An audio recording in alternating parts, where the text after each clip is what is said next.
Welcome to Teach, Learn, Share, a podcast that thoughtfully explores teaching and learning practices in higher ed. I'm Jasmine Parent, an educational development and digital learning designer. This podcast is brought to you by Teaching and Academic Programs at McGill University, also known as TAP. We're recording today from Montreal, Quebec, on unceded land, which has long served as a site of meeting and exchange among Indigenous peoples, including the Haudenosaunee and the Anishinaabe nations. We honor their stewardship as we live and work on these lands. So welcome back to another episode of our fifth series, Teaching in the Era of Gen AI. I'm here with the co-host of this series, Adam Finkelstein, the Associate Director of Learning Environments. Thanks, Jasmine. Happy to be here. So we're about to dive into part 2 of this 3-part episode where we interview associate and vice provosts of teaching and learning from 3 of Canada's leading universities. Professor Chris Bottle from McGill University, Dr. Simon Bates from University of British Columbia, and Professor Susan McCann from University of Toronto. So in part 1, we discussed the opportunities that Gen AI is offering teaching and learning in higher ed. That episode explores Gen AI's potential in fundamentally reshaping things like assessment, course design, student support, accessibility, and many other institutional practices. Our guests often used the word catalyst, which was a word that invites the community to re-examine these long-standing assumptions about teaching, learning, assessment, and what our core mission is as a higher ed institution itself. In this episode, we are going to be intentionally switching gears. So this part of the discussion is a little bit heavier, and it's where things get a little more grounded. And in some ways, that may feel a little more uncomfortable. We're going to be digging into the challenges, including structural barriers, the hurdles of assessment redesign, faculty workload, and that very real tension between these powerful new AI tools and how learning actually happens. Absolutely, Jasmine. And one of the really interesting things that keeps coming up is this idea of friction, or another way of putting it is thinking of this cognitive dissonance. Because like on the one hand, we want students to struggle. We want students to have a little bit of uncertainty, and we want them to be able to work through some of these problems. But then on the other hand, we have AI coming in, which is meant to streamline and make things efficient and fast and easier and simpler for individuals to be able to get to some of those great ideas. And that's a real cognitive dissonance that we have to kind of weigh against each other. Like, where do we intervene to say, okay, we want students to struggle here, but here we want them to accelerate and make things easier with AI. And so, this is one of the most difficult dichotomies to work through. And this episode and many of our episodes that we're talking about here talk about this friction because we really don't want our students undercutting their own learning process. We really want to make sure that they're taking advantage of the tools that they have, but not hurting themselves as well. And I'm just going to point out that this part of the conversation isn't meant to be anti-AI. It's just really meant to be reflective and thoughtful about how, where, and when these AI tools should be used. So let's jump back into the conversation. So usually I'm the one talking about opportunities and all the wonderful things about AI, but now I get to pose the opposite question, which is great, which is sort of based on a lot of these opportunities. There obviously are a clear number of challenges, and you even alluded to a number of them in your comments. I think one of the next things in the next 5 years is, what structural barriers at our universities do we need to try and shake up and break down to be able to get past some of these challenges that you might identify?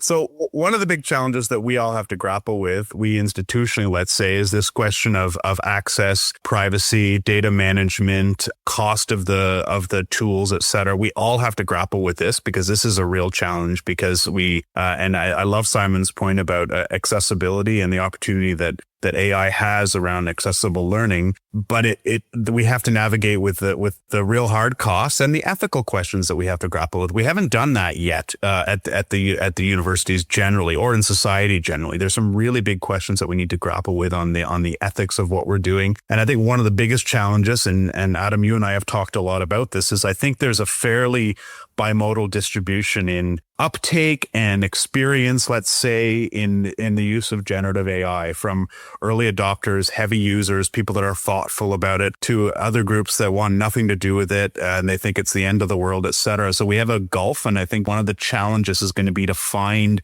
a way to fill that middle that's really right now, I think, an area of real opportunity. So those briefly, I think, some of the challenges that I see, Adam. In terms of challenges, one of the things I worry about a lot, and I know that's shared across many faculty members, across many institutions, is this going to be a good thing for teaching and learning, or could it inadvertently erode some of the very critical thinking skills that students come to university to develop, to hone, and to master in particular disciplinary contexts? And that's not an easy question to answer at the moment, because we haven't done the experiments, we haven't seen the evidence. There's some signposts that would maybe lead us to believe that too much of this and not used thoughtfully in a way that supports evidence-based practice that is good for learning can actually be detrimental. One of the things I have observed in the last couple of years is the developers of these tools are trying to make it easier and easier to get what you want out of them, to the point where now it will choose the model for you. You don't even have to think about what particular model you're going to use. So they're being designed as increasingly frictionless experiences for people in terms of interactions, right? This might be automatically offered to you after a web search or after doing one particular task. That's in real tension to what educators know about how important friction is in learning, how important desirable difficulty is, how important struggle is in learning, in real mastery of something. So I think having those two things in real tension really means that we have to be very, very thoughtful about, again, I'll go back to this phrase that's almost become a mantra for me: how, where, and if these tools are incorporated into courses and into assessments. And there is very, very strong evidence, I think, or increasingly strong evidence about maintaining spaces where you don't want students to over-rely on these tools for fostering exactly the sort of human and interpersonal skills that we've been talking about. In terms of structural barriers, we're talking about assessment redesign, we're talking about learning outcomes, we're talking about program learning outcomes that define what kinds of graduates we will be, graduating within our disciplines. This process at every university I've ever interacted with is slow and it is deliberate. And that, again, is in stark contrast to the pace at which these tools and technologies are advancing. So Chris mentioned, sort of privacy, ethics, institutional control, if you like. Where is the data? I'll add a couple of other ones to that. I think there's a real challenge in the opacity of these models. They're not transparent at all in terms of how you get what you get out of them. And I am no computer scientist, but I've dabbled enough to understand that this is a real challenge. It's not easily transparent why these LLMs and tools produce the outputs that they do, or indeed why they produce the hallucinations or the concerning outputs that they've also been shown to do. And then the last challenge I'll flag is one that actually came loud and clear through feedback from our students, and that is environmental concerns about the increased use of these tools. And that led us a little bit on a journey. We'd not really thought about that. We did some work to try and understand. And of course, the sort of environmental footprint of single queries is minimal. It's when you aggregate it over millions or billions of queries, and the fact that these are concentrated in particular, sort of geographical locations where data centers happen to be located. But it turns out, Chris mentioned the pandemic. One of the things that did change after the pandemic is we now routinely rely on video conferencing software like Zoom and Teams. And I don't think as our institution, we've really understood the extent of our digital footprint in environmental terms for the ways that we now work. AI use is a part of that, but it's only one part of it. It's set to grow, certainly, over time. But that's an example of a challenge that really our students prompted us to think deeply about. And it was quite a revelation to realize, we've not really done any accounting for the digital environmental footprint of the university in the world that we now inhabit post-COVID. Simon, if I could add one little piece to something you added about the importance of the difficulty of learning, and that AI tools, will impact that to some degree. I was just talking to a student yesterday who raised this as a concern that students have. They see very clearly that learning and education is not meant to be easy. There is a struggle component that's part of personal development and growth that comes with learning. So students are worried about that too, which I thought extremely interesting. There are no shortcuts to good education and learning, right? That's the whole point. And they see it. Just to follow up on that, that's one of the reasons why, back to what I was saying about the imperative to engage students as partners in these conversations, because we've heard the same things from our students. One of the members that we set up a student AI council to make sure that we were tapping into, a wide range of perspectives and feedback. And one of them expressed it as, I want to be able to use these tools. I understand how important they're going to be in my degree and in the profession that I want to graduate into, but I also don't want to cheat my future self, which I thought was a fantastic way of putting it from a student's perspective. So yeah, they understand some of these challenges very, very, very well. So yeah, I was going to pick up on that point around friction. So often in higher education, the technology that we have access to, especially as things are changing rapidly, is repurposed from some other use. And so, whether it's an LLM that has been released really as a kind of a social chatbot, or whether it's a system that was designed for some industry or corporate process that we repurpose into a teaching technology or a collaborative technology of some kind. And so things like AI tutor systems and so on, I really worry don't have enough friction. They were designed or were enabled for making it relatively easy to get the answers or hints or something for a problem in a course. And I was really struck by some research that I heard about recently in a seminar that I attended, which showed that when a AI tutoring system was given to students who could access that tutoring system when they felt they needed it, it was less effective than if the tutoring system itself was designed to only intervene when it was very clear the student was stuck, because students were sort of asking for help too soon, right? It's a bit like going to the gym on your own versus having a personal trainer. You go on your own and you kind of let yourself off after a few reps.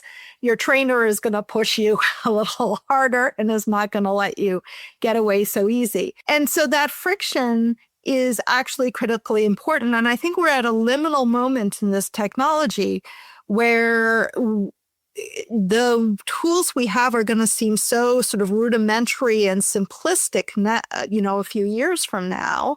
I am hoping that as we learn about what we're losing in terms of peer-to-peer explaining or communication across difference or other things by using these systems, that starts to get built back in to more nuanced systems as we develop them. Because I really do worry about things like the loss of, if I have to frame a question for somebody, for a TA, for an instructor who's coming from a different culture, and I have to interpret an answer that is coming from a different perspective, that in and of itself is a really valuable lesson to learn, aside from the content that's being shared. And so this is something that I'm thinking a lot about. In terms of like structure, to some degree, some amount of impedance is actually valuable in that it keeps us from following a hype cycle.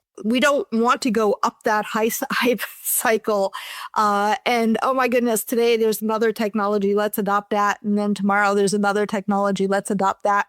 We are trying our darndest to navigate through that both the peak and the trough that comes with new technologies, and trying to find a middle ground through it, while and at the same time navigating a really wide range of feelings about this technology. Everything from, it is destroying higher education to it is the incredibly enabling technology.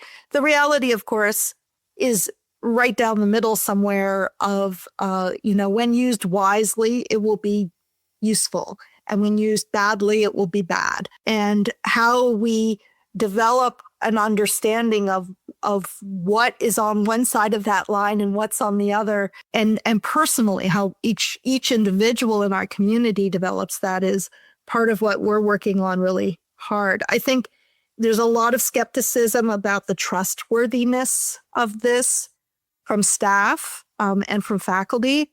We've told them not to trust the outputs they get, and then we've told them to use it and try it out.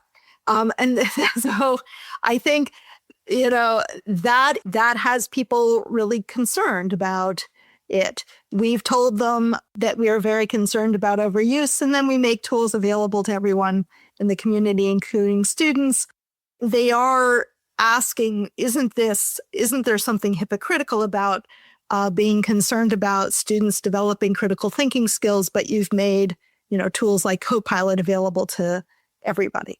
I get that. It is about navigating again through the hype cycle, not following along with it. But some of that sort of impedance that keeps us from going all the way up and all the way down is a good thing.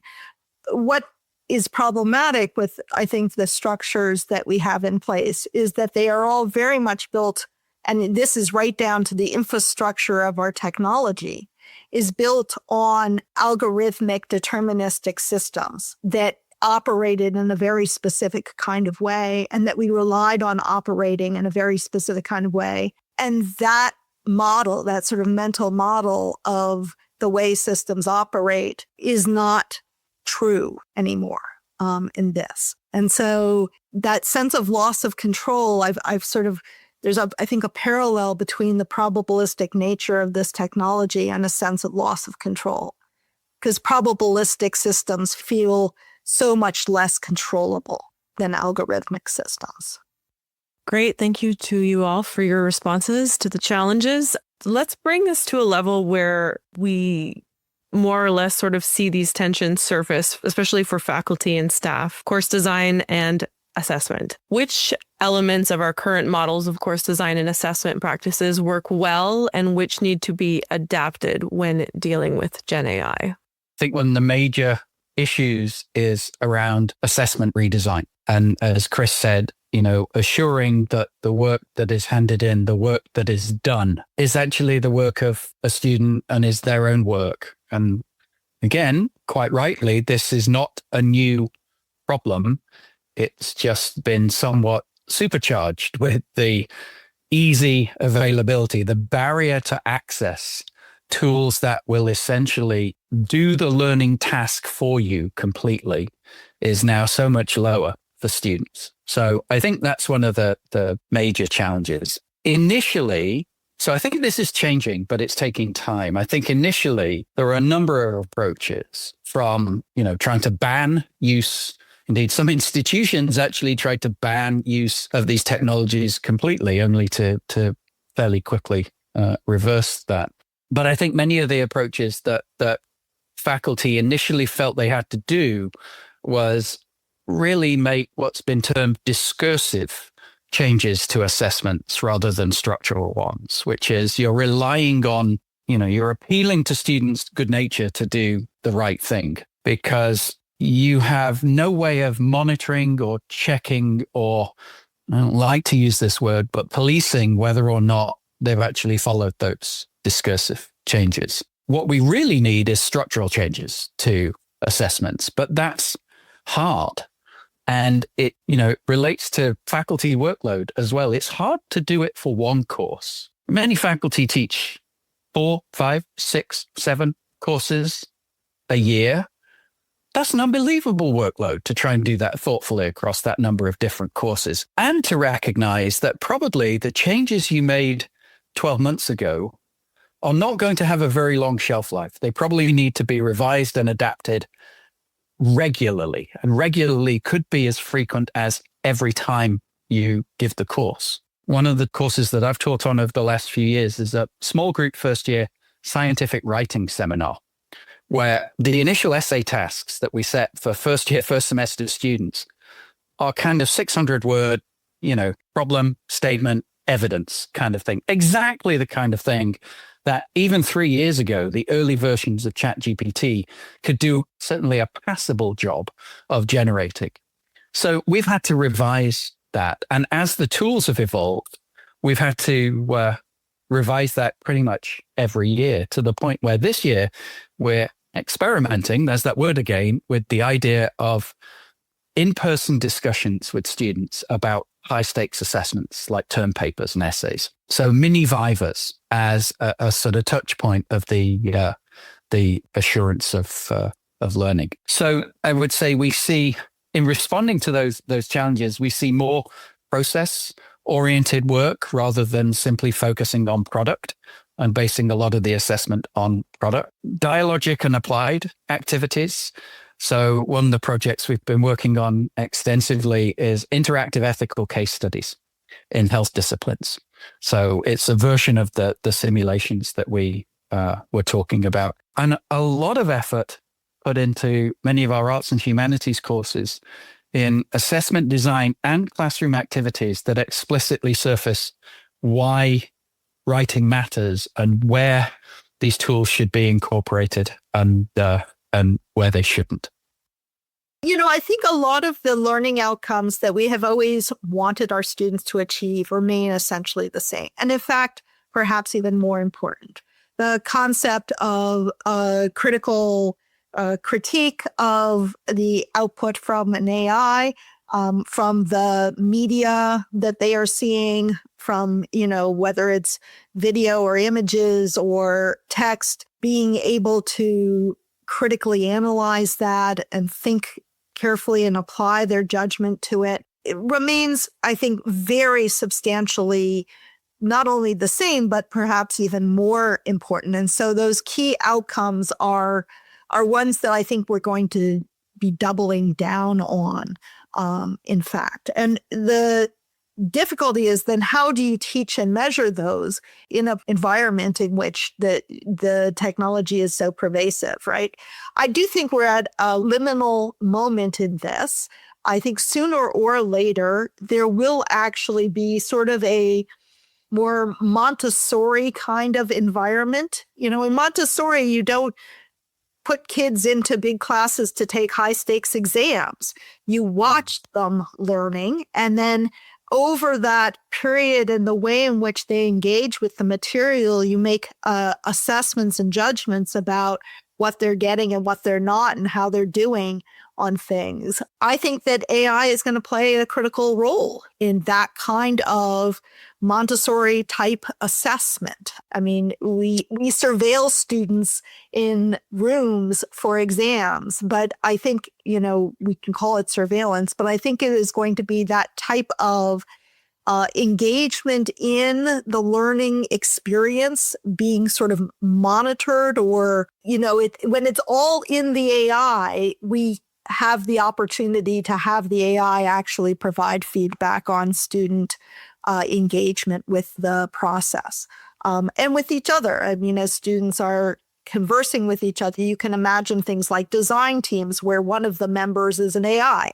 And that AI is there not only perhaps to help the students get unstuck as they, sort of go through things, but also to provide the instructor with some feedback on what are the areas where, students in general are struggling, or what are the areas where particular students or a set of students are struggling with material.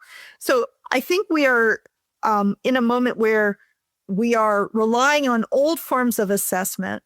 We haven't quite figured out how to adjust those old forms of assessment to the world we're in. But there are, I think, entirely new things that will be emerging that we just, haven't come into focus yet, haven't come into sort of being yet, but will become part of our environment. It's like asking, what is a learning management system going to look like in the future? I don't think a learning management system is going to look like documents in folders that students go and access in a course shell.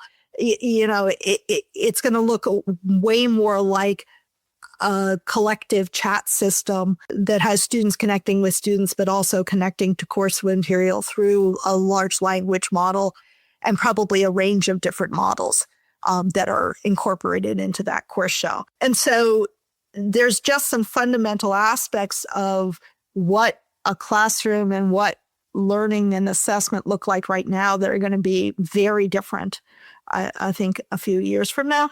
But they will be recognizable to us, right? They will look like trying to develop critical thinking skills. They will look like trying to assess, competencies and subject matter expertise.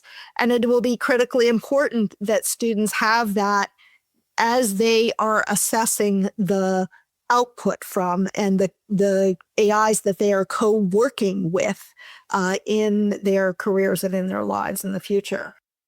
I do think these technologies offer a very different landscape for the way technology can be integrated into course design. So if you think about in the before times, as a faculty member, you had a pedagogical goal for your course. You had something you wanted students to be able to do. So, you went to the Teaching and Learning Center or the IT folks in learning technology and said, I want a tool that will do this. And they said, no, you can't have that because A, it doesn't exist, or B, it's too expensive, or C, we've got this thing that kind of does what you want, but not quite. Would you use that one instead? And so that was a barrier to innovation. Now we're in a paradigm where faculty can imagine building their own tools. Doesn't mean they need to have the expertise to do it, but those goals can actually be realized by building in a sort of component by component way the tools that faculty member in history needs for their course. And I think that's fundamentally going to change the way we think about learning technology. It's not buy the enterprise system and teach people how to use the quiz function in insert name of LMS here and just accept the limitations that comes with it and the things you can't do. But it will be, no, if you can imagine it, then we have a team of people who can help you build that. And that will be reusing components that we already have from previous projects. And just to ground that in our own institution, we've actually carved out a separate team into a new unit we call the Learning Technology Innovation Center that has exactly that mandate to support faculty innovation with this kind of bespoke tooling, which doesn't require faculty to be kind of technical experts or AI experts. They bring the pedagogical expertise and they imagine what they want to be able to do with those tools and build it and help them deploy it securely. Yeah, and I would add to Simon's answer there to say, we have something a bit similar here, and we're in the process of building what we're calling an AI kitchen, which has some components or I guess characteristics similar to a fabrication lab, like a makerspace that will have, support for faculty, both for research and teaching, but also for operations, administration, and so on. But, I think we can ask the question, what happens when everybody can code? Because now everybody can code. When we look at what's hitting our firewall next to ChatGPT and maybe one or two other LLMs, the next thing on the list is coding assistant. It is very clear that more than just our developers are doing coding here using AI assistants. This is so interesting. Thank you, Susan and Simon, for the thoughts in my head. There's many, and they're both exciting and terrifying for sure. I just want to add a couple pieces on course design. We've talked a long time in our unit, other units, about how teaching and learning, moving away from the traditional lecture style into small group learning. And I actually think that AI tools are going to, or AI is going to, again, be a fulcrum or a catalyst for a course design that's going to be much more oriented around that kind of space, which I think is very, very exciting. The question of how to assess and how to sort of think about learning outcomes, I agree very much with you, Susan, that in many ways, what generative AI is going to do is reinforce the importance of some very fundamental elements of teaching and learning, the importance of learning outcomes, the importance of program outcomes, the importance of just having clear expectations for students. Without clear expectations, without going through the thought process of designing in or designing out, you can't be neutral. It's not about there's no opportunity to be neutral on the impact of generative AI and course design and assessment. And briefly on assessment, I think your ideas are so interesting, Susan, about this sort of Montessori style. I've never really thought of it about that, but it is a super exciting way to think about what is assessment really for? What are we really, quote, testing? And if we realize the disruption that generative AI is going to produce, it forces us to ask that question, which is so interesting and healthy in a university context. How we do it, how do we think about TA time? How do we think about, are there tools available that can assist with more traditional kinds of testing? Yes, there are. They're going to get better. There's that opportunity. And I guess on a more sort of less than positive side, the number of instructors that I think are going to go back to pencil and paper in gymnasium style of exams, that's not the right path, but that's a path I think we're going to go through before we come out the other end and realize there's going to be better ways. So I think we institutionally have to recognize that there will be a bit of a pendulum switch back. And we know this is already happening in that many instructors will say the only way I can then properly assess students is in a very traditional gymnasium style examination setting where there are no technological tools available. That's the wrong answer to a difficult question. So but we're going to have to go through that before we come out the other side, I think. Anyway, great thoughts. We're going to have another hour, Jasmine and Adam, on this one. We're already seeing the increase in request for room bookings for in-class assessment. It's already evident in the data. Definitely. And to follow up from that, I mean, you've talked a bit about, Simon, you were talking about burnout is really an issue with faculty, the issue of changing assessment and everything in course design. What kind of things do we need to do to support faculty? I mean, I think our teaching and learning centers have been really critical in all of this work. There's materials online, there are drop-in sessions, there are workshops, there are many, many opportunities for engagement there and helping faculty start down that path. It does not need to be that you start, redesigning your class from square one, from scratch, all of your classes at the same time. There are adjustments you can make to some of your course materials and assessments that starts you down the thinking about things differently. And I would encourage faculty to start there. I think the other thing is making sure that the tools that are available are actually helpful and not just, that there are actually helpful tools and helpful people available to them. But I don't want to underestimate the value of conversations within departments. I have probably now given, 100 or more presentations within individual departments, from art history to anthropology to sociology, civil engineering, chemical engineering, like all over the university. Today was music. And inevitably in that room, there are people who are feeling really, it may not be an understatement to say, despondent about the technology and the impact that it is having on student learning and or the perception of student learning. As Simon said, our students are all over the place. There's this perception all students are using it. Not all students are using it. In fact, there's a lot that are very, very hesitant to make use of it and actually don't want to. They want to do all the heavy lifting themselves, right? And then there are faculty who are like, you know what? I've tried using it with my students, and here's what happened, and here's how I've changed things. And once you get some people in the room speaking up about that, the dialogue moves away from the conversation with me and moves to conversation between colleagues. And that's the best place.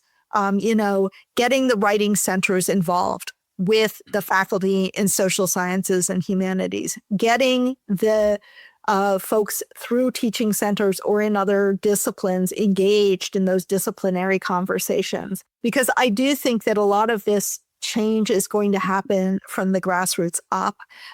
Our job is to either get out of the way or be helpful. But if we're not being helpful, just get out of the way of that conversation so that those norms of practice and those support systems at the local level, which may be the person sitting in the office next door to you, have some room to flourish. Yeah, I'd say much the same thing.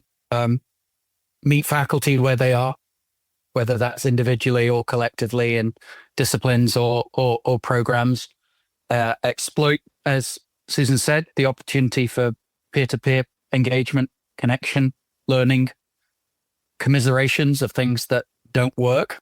Failure is a very important part of learning, as we often tell students. And, essentially within the university, support access to safe spaces. That's our, sandbox I talked about for experimenting, support exploration and familiarity, programs through the Teaching and Learning Center that are not just the traditional come to us at 2:30 on a Wednesday afternoon. So something we've seen huge uptake in is an archive of those recordings, because now most of them happen, via Zoom or a platform like that we call replays.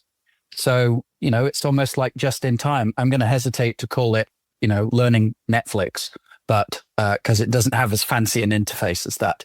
But you get the idea. It's like if you're interested in how to create AI resilient assessments, then there was a couple of workshops on that you can go and pull up just in time in a way. The only other thing I think I'd add is that we need really good examples from a different range of class types that can be shared really broadly. And Adam and I had a conversation the other day about some work he was doing with an individual professor, and a really great idea. Well, that professor ideally is having the conversations within his own department, and the examples that he's using are shared broadly from our staff that support teaching, etc. We need concrete ideas, concrete examples that are both work and don't work, so that we can kind of develop a repository, and so that nobody's starting from scratch. As we talked earlier about the issues around workload, people are taxed out. It's a very difficult time to consider a redo of an entire class. So there needs to be help and support. So I think collectively all these ideas are great, and we've got to lean into them. Yeah, so I think we can all agree that we do, as speaking from a support perspective, have a responsibility to teach AI literacy to faculty. But I wonder what you think about the responsibility faculty have to teach AI literacy to students. Maybe I'll start, since I haven't had the chance to yet. I think there needs to be general literacy and opportunity, but I think, Simon, I think you mentioned it earlier, that it's not necessarily the job of a professor in discipline X to also know about generative AI and in the level of nuance and detail to be able to teach. I think it's about making sure the university provides the tools and resources for others to learn. Literacy is so important in this area. And then to lead by being clear on expectations and clear learning outcomes. And so I would say that's how I would view it, Jasmine. It's a great question, but I worry a little bit around the expectations we're then putting on faculty members that are already taxed, and how we think about so many different things that they have to think about in preparation and delivery of a course. Yeah, I think, we're all trying to bootstrap, right? Until we have the generation of scholars coming through, and they are coming through, who are already entering the profession AI literate because they worked within in grad school. We had our teaching center work, I think this is similar in many institutions, work with a set of faculty members from different disciplines to develop a set of student-facing learning modules on this. They are open source, Creative Commons license. We've put them up on the website.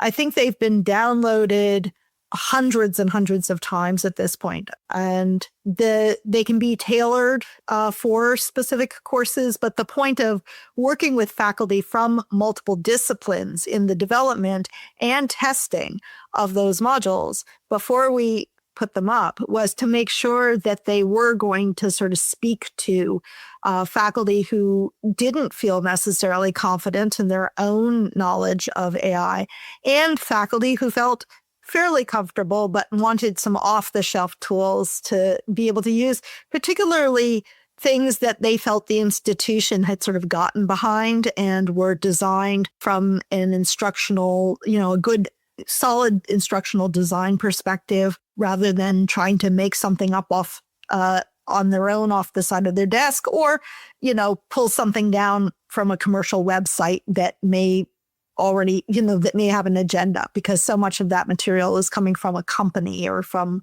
a vendor. And that's worked out, I think, fairly well, but we're already thinking about what comes next, because those are very introductory. And I think this faculty who are using them, for some of them, those modules are actually also AI literacy for our faculty as they incorporate them into their courses. But we're already thinking about what comes next, because there's got to be more than the what we've done so far. Yeah, I'd agree completely. This can't all fall on individual faculty members. Their role is to explore what this means within their discipline, within their course, and to be really, really clear on that to students. One of the things our students find really frustrating is why do we get so many different approaches across different courses? Well, that's the nature of instructional autonomy, right? That's just how it works. But students deserve to be told very clearly what's acceptable and what's not acceptable in their biology course. And that can be different to a chemistry course. So they shouldn't have to bear the burden of what I would call general AI literacy support. I think, where does that live? Teaching and Learning Center has a role, student academic services, maybe the library, Learning Commons, something like that. Great opportunities for collaboration there. Another reason why it shouldn't be left to faculty is it's going to need to change. So what is appropriate foundational literacy at the moment is not going to look the same in 12 or 18 months' time. One of the things we're doing is we're developing a 6-week course for students pre-arrival as part of our Academic Essentials program. That will be designed and facilitated by students. That's how we can scale it to thousands of students as they enter the university. So in keeping pace with what is required for foundational literacy for students, I think this is a terrific opportunity to engage students as partners in that approach. Many of our students come in eager and willing to be able to do this kind of work. And it's a great opportunity for them to engage in that kind of experiential activity and to produce something that has value for their peers. All right, so this brings us to the end of part 2 of this 3-part episode. This one was a pretty heavy one with a lot of content, a lot of conversation around the challenges. Adam, what were your initial thoughts? Lot to digest, Jasmine. I mean, I think, what's really difficult, I think, and this comes out a lot in what our guests have been talking about, is this idea of structural difficulties to work through. AI is a disruption on the large scale, sort of like a capital D disruption. It's affecting everything everywhere. There's a lot of these tensions that keep coming up around that structural complexity. But I think that's what we do in education, is we work through those issues. And we've been in disruptions before, and we've been able to innovate our way out of them. And I think AI is probably the biggest one we've been hitting yet. And our real question is, how are we going to be able to innovate out of them and out of this? And I think you've seen a lot of examples in the last 45 minutes or so of different ways that we can try to begin to innovate our way out of this kind of disrupted space. Yeah, and I think I really appreciated that the conversation wasn't framed as like a dystopia or utopia. And we keep coming back to, trying to resist getting stuck in the hype cycle. And it's very grounding to keep coming back to that, because we all kind of get caught up in it. This idea that AI will destroy higher education or that AI will save higher education. We're kind of resisting both of those concepts.